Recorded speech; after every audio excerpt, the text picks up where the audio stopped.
নমস্কার বন্ধুরা, আজকে নিয়ে এলাম একটি নতুন রেসিপি পুরীর খাজা। দেখুন বন্ধুরা কিভাবে তৈরি করি আপনাদের বলে দেবো। কি কি লাগছে? আমাদের লাগছে ময়দা, আর লাগছে এটা চিনির শিরা করব, আর লাগছে দুটো এলাচ, আর লাগছে নুন, আর লাগছে ঘি, আর বেলার জন্য ময়দা। চলুন বন্ধুরা, এবার আমি মেখে নেব। এবার আমি আগে চিনির শিরাটা বানিয়ে নেব। আমি কড়াইটা বসিয়ে দিলাম, কড়াইটা বসিয়ে দিয়েছি। এবার পরিমাণ মতন জল দিয়ে দেবো। জলটা আমাদের ফুটে এলে তারপর আমি চিনিগুলো দিয়ে দেবো। জলটা আমাদের ফুটেই গেছে, এবার আমি চিনিগুলো দিয়ে দেবো। এখানে বন্ধুরা 250 গ্রাম চিনি আছে। একটু নেড়ে চেড়ে দেবো।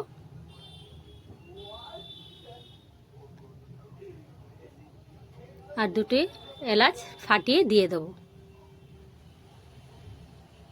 দেখুন আমাদের চিনি শিরাটা বেশ ফুটে এসেছে।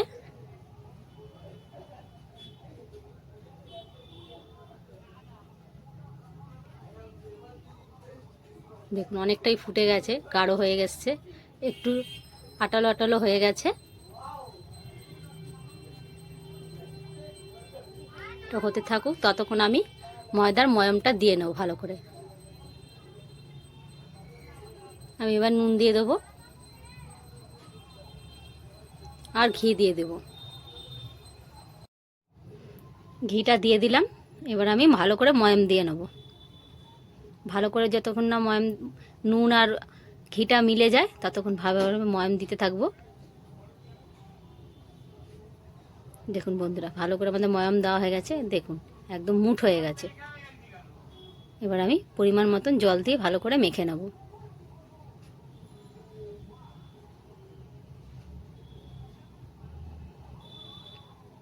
আবার একটু জল দিয়ে ভালো করে মেখে নেব। দেখুন আমাদের ময়দাটা মাখাই হয়ে গেছে। দেখুন খুব নরমও হয়নি, খুব শক্ত হয়নি, একদম সুন্দর মাখা হয়েছে। দেখুন দেখুন দেখুন আঙুল দিয়ে দেখিয়ে দিচ্ছি, দেখুন কত সুন্দর মাখা হয়েছে। এবার আমরা একটু ঢেকে রেখে দেব। এবার আমি ময়দাটা খুলে দেখাবো কেমন হয়েছে। দেখুন একদম নরম হয়নি, দেখুন কি সুন্দর রয়েছে। এবার আমি ভালো করে গোল্লা করে নেব। যেমন আটার রুটি গোল্লা করা হয় সেরকম সাইজের গোল্লা করে নেব। এমনি কয়েকটা গোল্লা আমি করে নেব।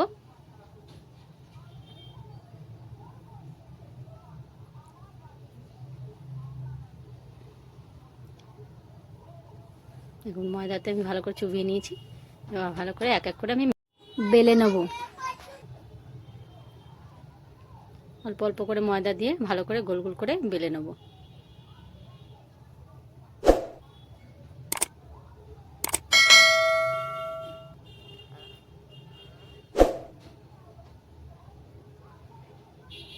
যেন একটু সুন্দর করে গোল গোল করে বেশ ভালো করে বেলা হয়।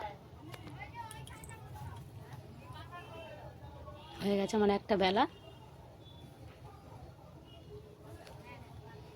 দেখুন আমার চিনি শিরাটাও হয়ে গেছে। এবার আমি নামিয়ে রেখে দেবো। এবার আমি কড়াইটা বসিয়ে তেলটা গরম হতে দেব।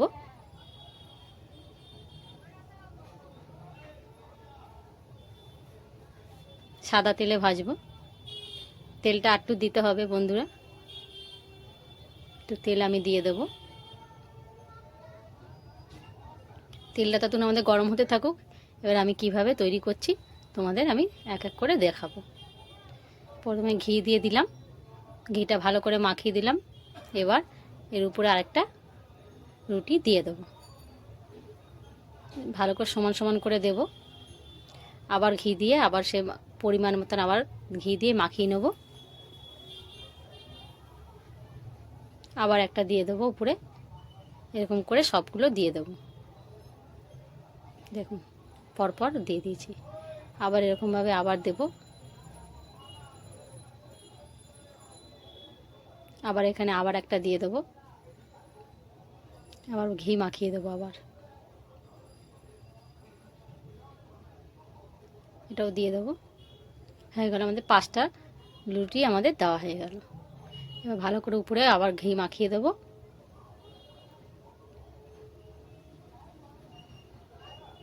মাখানো হয়ে গেছে। এবার চলুন এক এক করে আমি দেখিয়ে দিচ্ছি। দেখুন এরকমভাবে রোলের মতন করে মুড়তে হবে। দেখুন আস্তে আস্তে আস্তে করে মুড়তে হবে। আর সামনেটা যদি ছেড়ে না যায় আমি একটু জল দিয়ে দিলাম। দেখুন এরকমভাবে দিয়ে দিলাম।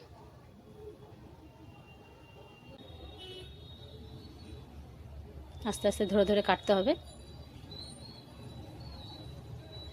এক এক করে কেটে নেব।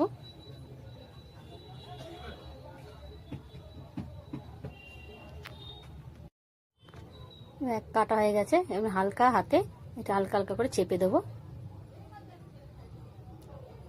দেখুন কত সুন্দর হয়েছে। দেখুন পরেরটা এরকমভাবে হালকা হাতে চেপে দেবো। সবগুলো আস্তে আস্তে এরকমভাবে করে চেপে দেবো। দেখুন এটা একটু সাইড দিয়ে কেটে দেবো। দেখুন আমাদের রেডি হয়ে গেছে। আমাদের তেলটাও গরম হয়ে তেলটা আমাদের গরম হয়ে গেছে। খুব গরম তেলে দেব না, উষ্ণ উষ্ণ গরমে তেলে দেব, নালে ভিতরটা একদম কাঁচাই রয়ে যাবে আর উপরটা একদম লাল হয়ে যাবে। দেখুন হালকা গরম তেলে দিয়েছি আমি। আমাদের ছাড়া হয়ে গেছে। আস্তে আস্তে একটু নেড়ে চেড়ে দেবো। দেখুন বন্ধুরা আমাদের খাজাটা ভাজা হয়ে গেছে। দেখুন বন্ধুরা কত সুন্দর ভাজা হয়েছে। দেখুন আস্তে আস্তে অল্প অল্প ছেড়ে গেছে গা দিয়ে। এবার আমি চিনির শিরায় দিয়ে দেবো। সব কটা দিয়ে দেবো।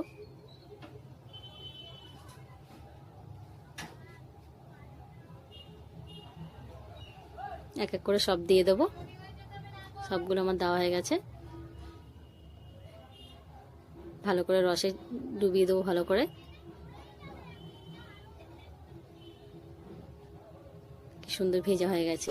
দেখুন বন্ধুরা আমার রান্নাটি যদি ভালো লেগে থাকে একটু লাইক, শেয়ার, কমেন্ট আর সাবস্ক্রাইব করে